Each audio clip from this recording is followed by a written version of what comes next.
Hi there, Coach. It's Carolin here and Jess, and we want to talk to you about how to identify the right people and partners for your coaching or consulting business, and how we went from being friends to working together and how that's working for us.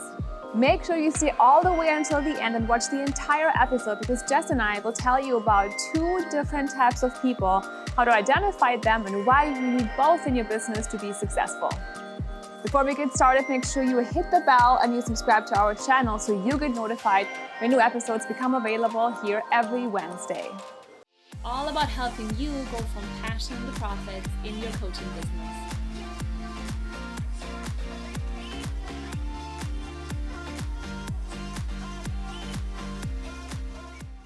As a coach or consultant, you know that there's never enough time in your day. And that's why you need people and partners in your business that help you get things done. But how do you know who's right for you? How do you hire the right people? How do you figure out what you need as a business owner in your company from people that complement you? And how do you make all of that work? It's really confusing in the beginning. Now, Jess here is our director of operations, and Jess is also my best friend. So about how many years ago? 10 years or so ago, we met for the first time. We're neighbors, and we've been in many different businesses together, trying things out along the way. When it came time to growing my business, I was looking around trying to find somebody that I could really rely on, somebody that could have my back, execute for us, run with me, and really just be on my side. And maybe that's you right now. Maybe you're looking for a business partner, someone you can really trust in your business, and you're not quite sure whether you should hire maybe a friend. Maybe you're looking at family members. Maybe you don't even know who that is right now, and you're putting a post out there. We want to give you some guidance around the types of people that might complement you best based on your entrepreneurial personality type. And there are 2 very specific types. I am what they would call an architect, and Jess is what they would call a builder. And Jess and I didn't know that in the beginning. We just worked together and we figured out this works really well. I have certain skills and strengths, and she does have certain skills and strengths, and it really works well together. And when we discovered why we are the way we are, it all made so much sense, and it just clicked. And we said, oh, now we know why this is such a good partnership and why this relationship works so well. So just tell me a little bit about when you realized what your type is and how you figured out why you are the way you are, and tell us about your type as a builder. You know, I feel like through many different careers that I've had, I've always sort of just been this person that's really been the one to systemize and organize. That's a leadership skill, and it's something I've developed over time in different careers that I've had, and it's something that I really enjoy. And as you know, I've had my own business as well. And although I'm successful as an entrepreneur, I'm much happier when I'm actually helping somebody else support and execute their vision. So I'm happiest when you tell me this is the end result I want. And when you don't tell me how to get you there, you just give me sort of the reins to go ahead and run with that and build you a system that's going to make your vision a reality. That's what makes me excited and it makes me happy. What do you think are the strengths of a builder? Definitely you have to love details, because we know about architects like Carolin, you're a big vision people, right? So you don't necessarily think about the steps that take you from point A to point B. You just think about the end result, that big dream, that big vision, right? You need the builder. You need me, Carolin. I complete you. You need me to get you that system to execute and all the little pieces that are going to get you from point A to point B, right? So you have to love details. If you're a builder, you also have to be really steady. You have to be calm, and you have to be willing to sort of grind it out. And that is one thing that I think we both share, of course. But I will work longer, harder, faster than anyone else to really get that job done and get us to that end result. As you listen to us today, I really want you to think about your type and ask yourself, are you more of an architect or are you more of a builder? So Jess just talked to us about being a builder and what that means to her. And she said that it means grinding things out, being in the details, making plans. So what I so appreciate about her and my business is the structure that she creates, the organization that she creates. She puts together processes and systems that make the business run like a well-oiled machine. So if you are an architect, you are someone who has big goals. And not to say that Jess doesn't have big goals, but you're more of a visionary person. You think about where you want to go next.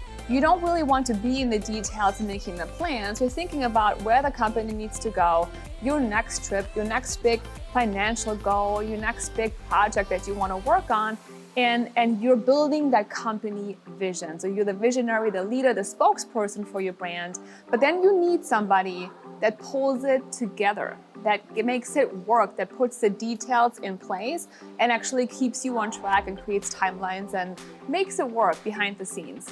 So that's the value that someone like Jess brings to a business and why every company needs a builder, right?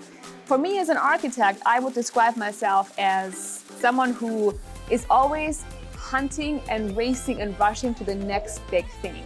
And so for me, I get this kick out of figuring out how far can I go? What's our next big project that we work on? Are we creating a new retreat, or are we launching a new program, or are we hosting a bigger event, and are we building a bigger brand? And that gets me excited. I can be in the details, but it's not my natural default place. So I, as a visionary, can't get to my big goals if I don't have a builder that helps me make that happen. You bring the heat, Carolyn. We need the architect to bring the heat. Having builders and architects in your business obviously is good, and you need both, but it can also lead to conflict if you don't understand the other person, and if you don't understand their type and you don't appreciate who they are and why they are that way. So for me as an architect, if I don't know that Jess is a builder, I might get upset about her resistance sometimes to change. So she's thinking about, we have a system that works, we have a process in place, why change it up? Builders love stability. They love stability. So if you have someone in your company right now and they're constantly talking about keeping it steady, keeping things the way they are, really slowing down, taking time, going into the details, making sure it's all right. Those are great qualities, but to you as an architect, that might frustrate you. It might lead to slowness, where you want to do everything so fast and you want to go to this next big level so quick. But the builder says, no, let's slow it down, let's do it right, let's take our time, let's really think about if we really want that, if we really want to go there. So that can cause friction in your company if you don't understand why a builder says that to you. They're looking for stability, they want to protect you, and they want to do things right, which are amazing qualities. There are also certain things that a builder would be frustrated by when it comes to the architect. So just what are some things that a builder might be frustrated by when it comes to working with an architect? Architects are known for having lots of big ideas, which can be a challenge for a builder because all we see is work. We know that when there's a big idea, we need a system behind it and we need to execute and create a project plan behind that. So when there's lots of ideas coming at us, we can get overwhelmed by all of the work that that's going to create and needing to create a process behind that. Yeah. Jess, let's talk a little bit about hiring and the types of positions you might fill with a builder versus an architect. So if you are a builder, what kinds of positions could you fill on a team? So builders are definitely your administrative assistants or your VAs. Also, anybody who's going to be on your tech team are great people to have as builders. These are people that, again, are going to be able to take the tasks that you give them and basically check them off a list. They're going to be able to move quickly through tasks and accomplish a lot. Yeah. What about your architects? Architects are great as copywriters because they have a big vision for the marketing plan and for where they want to drive the message. Also, a sales team manager, people that deal with people a lot, are usually great visionaries. They don't like to be in the details, but they like to direct people and sort of think about the big progress and the big vision. What about coaches? Coaches would definitely be architects. Architects. They're people. You have an advantage of now knowing those types, and you can think about whether you are an architect or a builder. But in the beginning, when Jess and I didn't know about these types, we were intuitively attracted to each other, I believe, out of a sense of frustration more than anything, or a sense of needing the opposite to complete us. So for me as an architect, I experienced frustration with getting things completed. I felt an overwhelm with the details, with the project plans, with figuring out how to get myself to my next goal. And I intuitively needed somebody to help me drive my company forward. And that's where Jess comes in, right? For her as a builder, she's looking for a specific outcome. And one thing that Jess always says to me is, give me the outcome. Where do you want us to go? What's my result? What am I creating for you? And I'm going to be able to back into it and engineer the process and the plan to actually get us there. Absolutely. I feel like it's all about creating that system for me. And I always, when I was in my own business and running my own business, I was frustrated by a lack of inspiration and a lack of sort of feeling like I didn't know where I was going to take it. I was just going through the motions day by day. So without that vision, I needed you to help me create sort of what that vision, what that end result was, and I can handle all the pieces in between, right? Yeah. So your builder gets really excited when you give them a challenge. They love the challenges, right? They're going to figure out how to get you there, but they need that goal. They need that inspiration. So you as the architect tell them, let's go here. Let's figure out how we're going to go there, and the builder is going to help you make that happen. Jess and I are really curious about you. Let's see how many architects and builders we have watching us right now. Down below in the comments, let us know what your type is. Are you a builder? Are you an architect? And why do you think that? Let's have a conversation and figure out what you really are.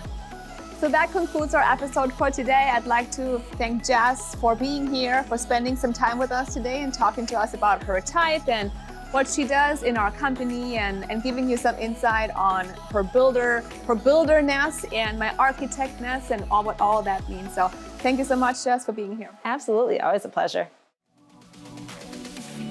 From Passion to Profits Live, our big annual event for coaches and consultants, is happening this October in New York City.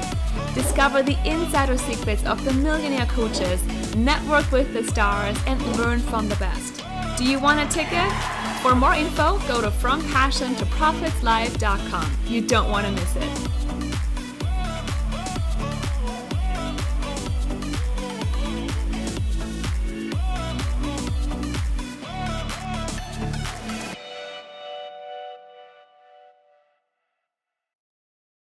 You're the nuggets to my fries.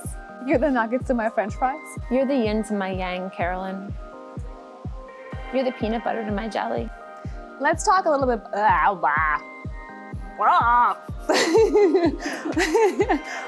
Quack, quack.